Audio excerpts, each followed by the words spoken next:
بسم الآب والابن والروح القدس الإله الواحد أمين. هنكمل مع الراعي الصالح مزمور الرب راعية. فيقول داود النبي كده: يرد نفسي إلى سبل البر يهديني. يعني إيه يرد نفسي ويعني إيه يهديني؟ الإنسان بسبب ضعفه وبسبب حروب الشيطان وإغراءات العالم أوقات كتيرة قوي يسيب الراعي.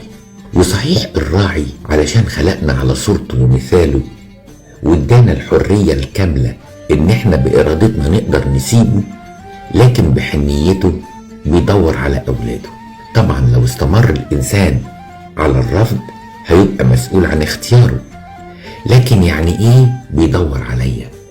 خلي بالكم، عندنا مثل قوي قوي، مثل داود النبي اللي كان في غيبوبة بعد الخطية وما كانش دريان ونسي وضميره تبلل تماما، فما كانش حاسس بالشر اللي عمله. فربنا يبعت له نبي اسمه ناثان ويقول له: تعالى هنا، عاوز احكي لك حكاية وانتوا عارفين القصة ازاي ربنا افتقده.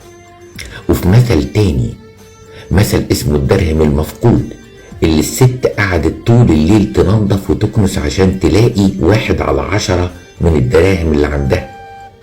وعلى مستوى الخروف الضال كان في 1 من 100 تاه، راح المسيح يدور عليه وجابه على كتافه.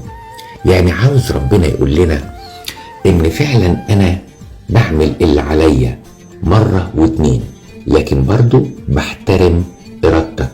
اذا كنت انت عاوز ترجع معايا ليك حضن مفتوح، واذا كنت عاوز تستمر الحقيقة انت هتتوه والديابة هتاكلك، وكمان هتضيع وتخسر الابدية اللي انا مجهزها لك.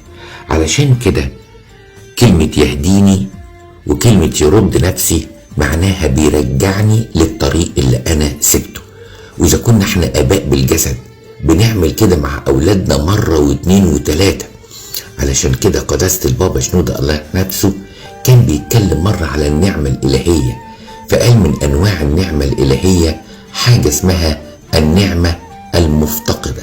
يعني الله بيفتقدنا مرة و2 و3 بنعمته، بكلمة تسمعها، بواحد يزورك، بإنسان يقولك آخر ده إيه.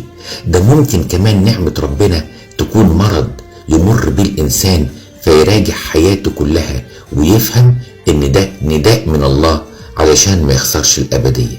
أشكرك يا رب إنك شغال معايا وعاوز تهديني إلى سبل البر. صباح الخير.